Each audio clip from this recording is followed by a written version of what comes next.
Good morning, children. I'm Ashish Rao at your service. And today I'm going to take a special class for microorganisms.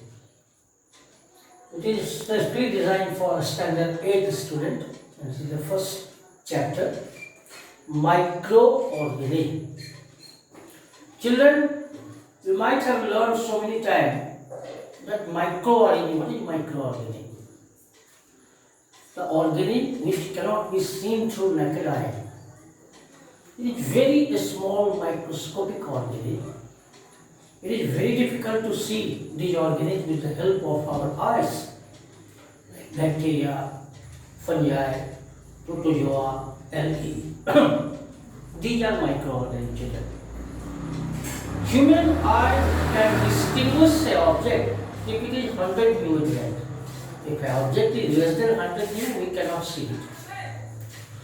So, in a very simple language, children, we simply say the organism which cannot be seen through the naked eye is called microorganism.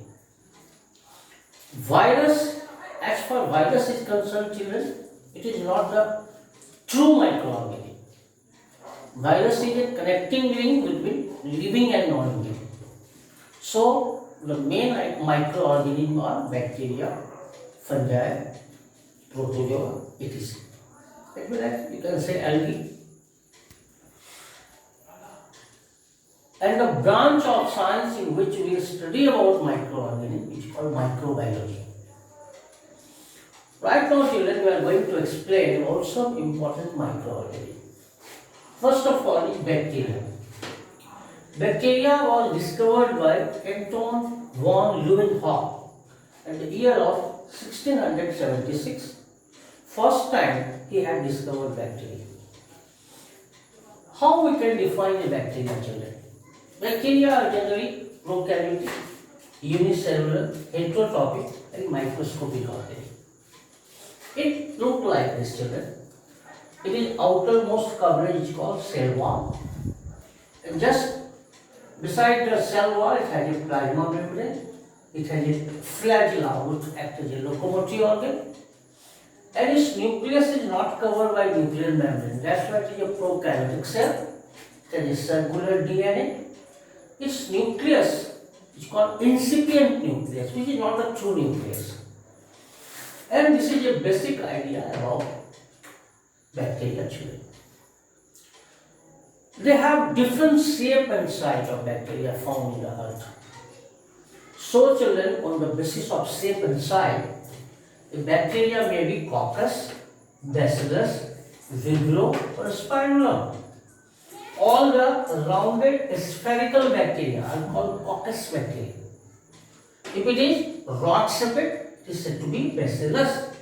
If it is comma-shaped, children, it is said to be vibrio.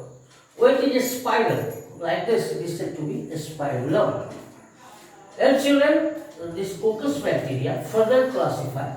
If it is only one in number, it is said to be monococcus. If it is two in number, it is said to be diplococcus. When the coccus form a straight chain, it is said to be streptococcus. When children, when it forms a bunch like grapes like bunch, it is said to be a staphylococcus. So, a coccus bacteria may be monococcus, diplococcus, streptococcus and a staphylococcus. This is a basic idea about the bacteria. Now the second important thing is the virus. Virus is discovered by a Russian scientist Ivan Vasky. And virus is a connecting link between living and non-living. What happens, children? When a virus enters inside the living host, it starts multiplication and reproduction. It increases its number very fastly. But when it comes outside the living host, it behaves like non-living.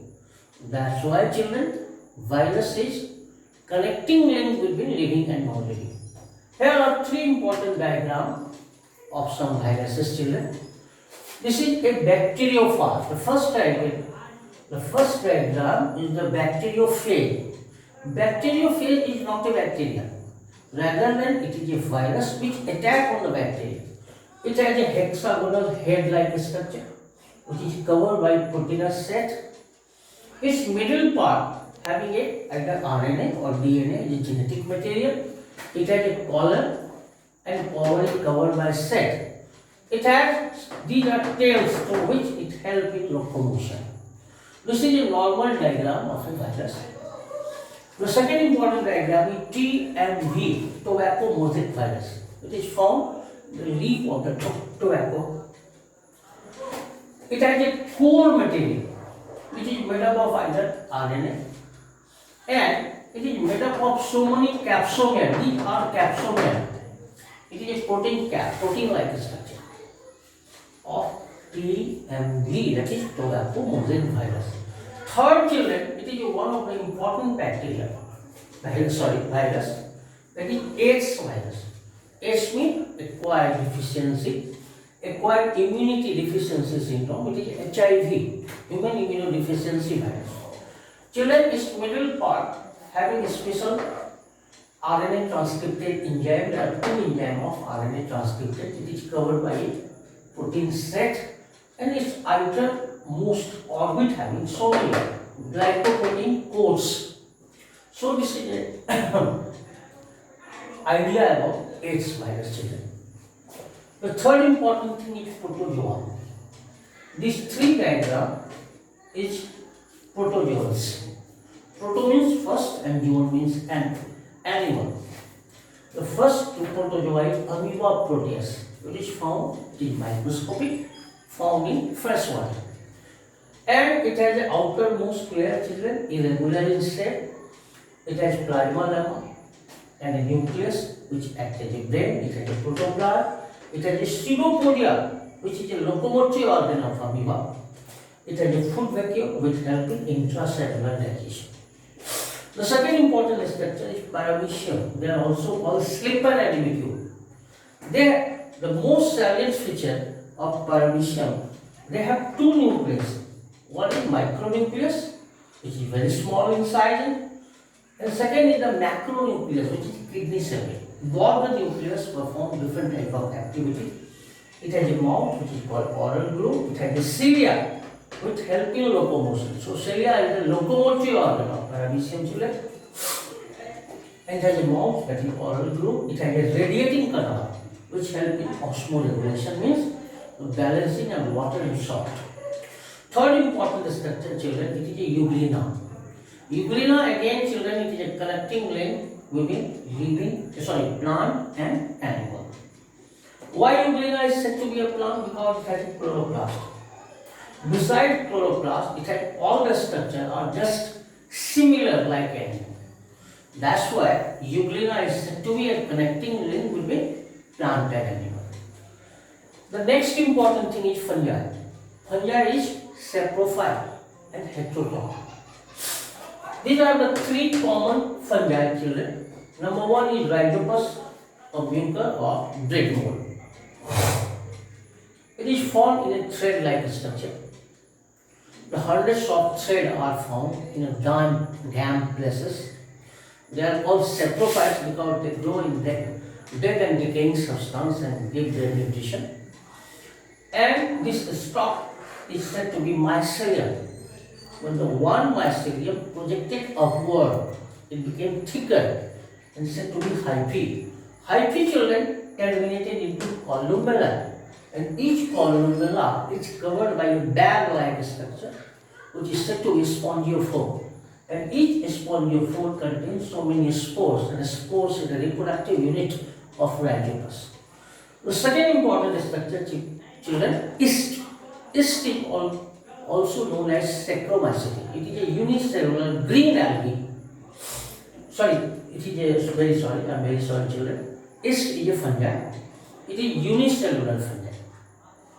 It is mainly used in alcoholic fermentation, where we make so many wine. Beverage industry, it is used. Is the third important fungi is the penicillium. Its exact name is Penicillium notatum. It is discovered by Alexander Fleming during the Second World War. It has a conidiophore. and conidiophore fairly branched and terminated into conidia. These conidia are the reproductive spores of penicillin. It is frequently used as antibiotic. It is also the first antibiotic of the world. Now lastly children, algae. Algae are green in color, autotroph, photosynthetic, producer. And here is some common algae, Spirogyra. It is also known as pond scum. It is generally found in the pond surface. When the sunlight falls on the Spirogyra, it glitters like a gold. That's why it is said to be pond scum. The most typical feature of the Spirogyra is the ribbon-shaped chloroplast. The shape of chloroplast is just like a ribbon. It has a pyrenoid through which it reproduces by fragmentation. And last important algae is the Chlamydomonas. It is a green algae, chlorophyceae. It has two flagella, a distinct nucleus, and found in fresh water. So children, today I give you the basic concept of microorganisms. In our next video, I will explain how microorganism is a friend or foe. Thank you very much.